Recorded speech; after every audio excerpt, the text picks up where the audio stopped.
Guy Mélin, bonjour, bienvenue chez vous. Le 8 décembre dernier, nous étions ici pour la même émission. Il faisait un petit peu plus froid, nous étions dans vos chais. Et c'est un plaisir évidemment de vous retrouver avec cette fois-ci un verre à la main, voilà. Santé Christophe, d'un vin qui est de quelle année celui-là? 2016.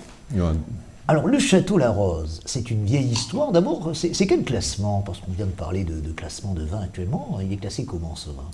Le premier classement à Saint-Émilion a été fait en 1954, et donc à peu près 100 ans après le classement des Médocains qui était fait en 1855. Et donc quand Saint-Émilion a établi ce premier classement, La Rose est rentrée, a été tout de suite Grand Cru classé. Et pour se différencier du classement des Médocains, Saint-Émilion est parti sur la base d'un classement révisable tous les 10 ans.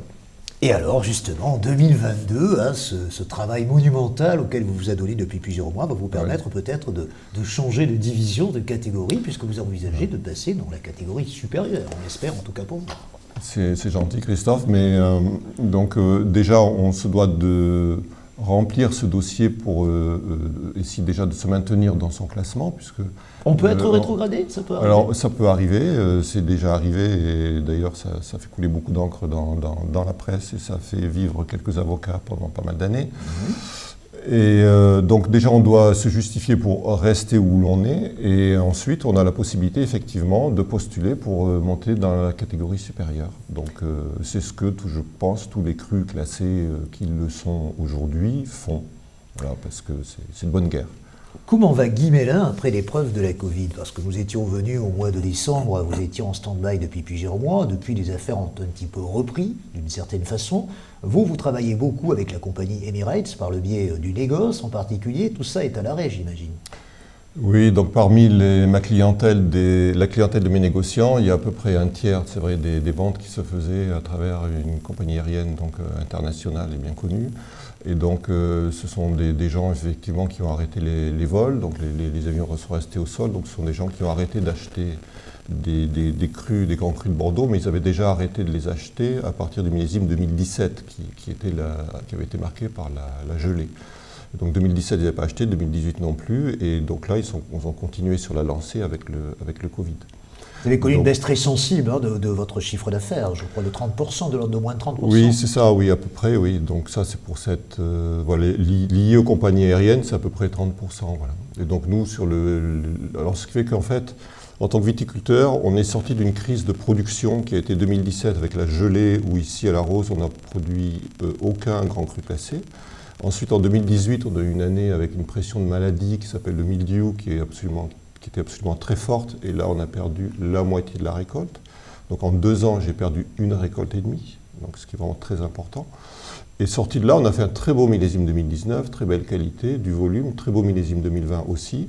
Et quand on a sorti le 2019 sur le marché, c'est-à-dire pour les professionnels au printemps de l'année 2020, on est tombé sur une crise de distribution.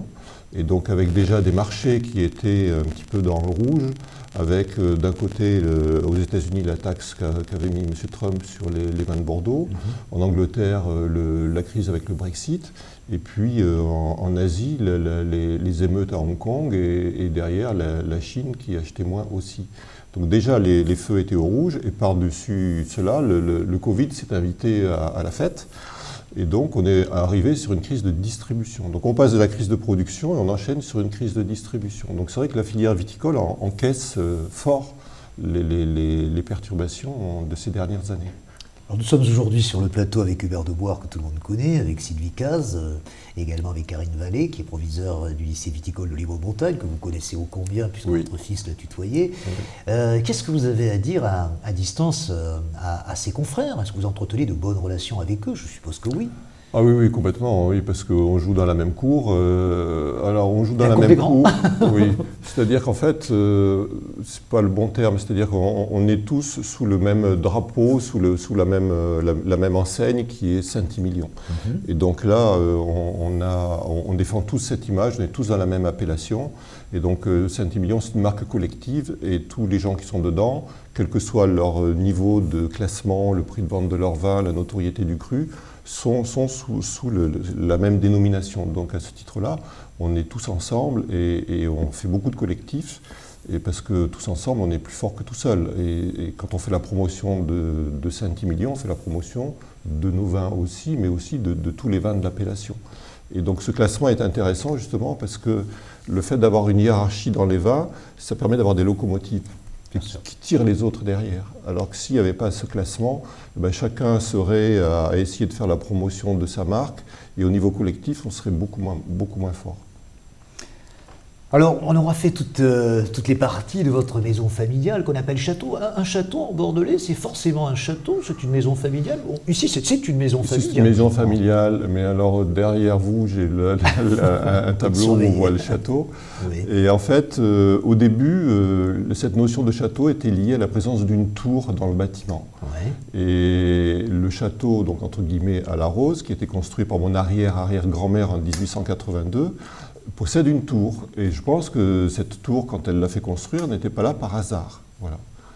Donc aujourd'hui, cet aspect architectural a disparu, et on peut appeler château quelqu'un qui a un demi-hectare de vigne et qui va mettre en bouteille et faire son propre vin, a le droit de l'appeler château, cru ou domaine, ou clos, mais le mot château ne peut être utilisé qu'une seule fois par entité viticole. Alors votre vin se bonifie avec le temps. Est-ce que vous-même, Guy, vous êtes dans ce cas de figure? Complètement, oui. Est-ce que vous êtes meilleur aujourd'hui que vous ne l'étiez quand vous aviez 25 à 30 ans, quand vous êtes lancé dans ce métier? Ah oui, je pense, oui. Parce que le vin, il y a des multiples facettes dans les métiers du vin. Et quand on prend un verre de vin, et au nez, on a un bouquet aromatique. En bouche, on a un foisonnement de sensations. Quand on le fait rentrer dans son corps, quand on l'avale aussi, on ressent beaucoup de choses.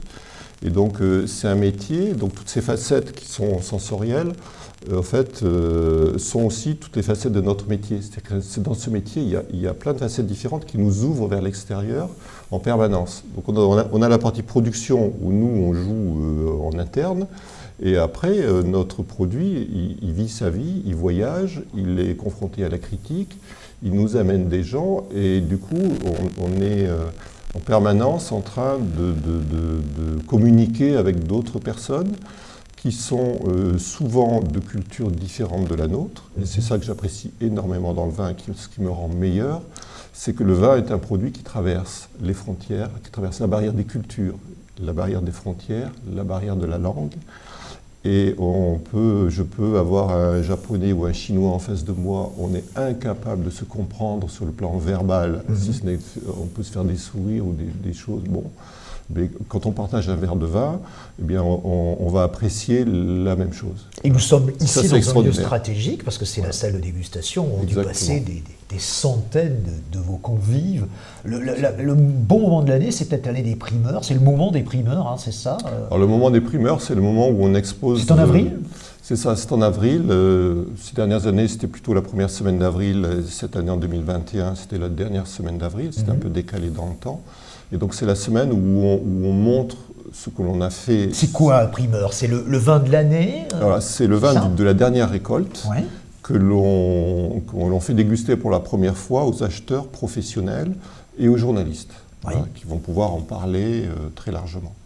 Voilà. Et comment peut-on apprécier les qualités d'un primeur, puisque par essence, le vin est bon lorsqu'il vieillit? Alors là, on doit l'acheter jeune, c'est une forme de pari, d'une certaine façon. Oui, alors en fait, moi j'aime bien cette expression qui dit que le talent n'attend pas les années, et qu'on peut être jeune et avoir du talent, et un grand vin, c'est ça. C'est un vin qui est bon dès le début, je dirais.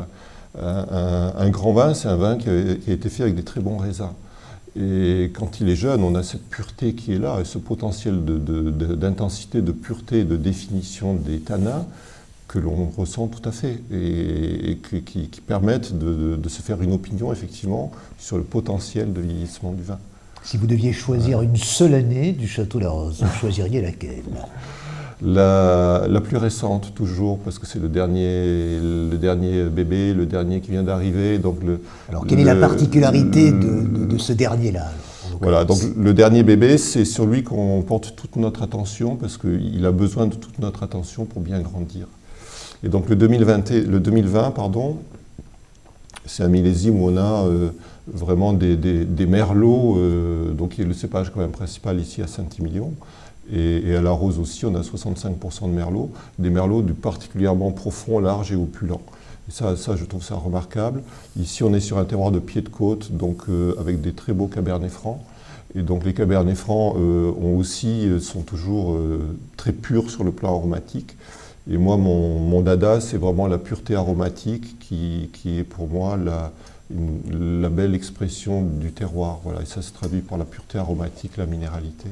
Il ne me reste plus qu'à trinquer avec vous, à boire avec délectation cette année-ci, qui est l'année 2016, me semble-t-il. Alors celui-ci, c'est un 2016 de la Rose. Château La Rose 2016, voilà. Merci beaucoup. Et si Bacchus m'était compté, nous étions avec Guy Mella, et qu'est-ce qu'on était content d'être avec lui. À votre santé.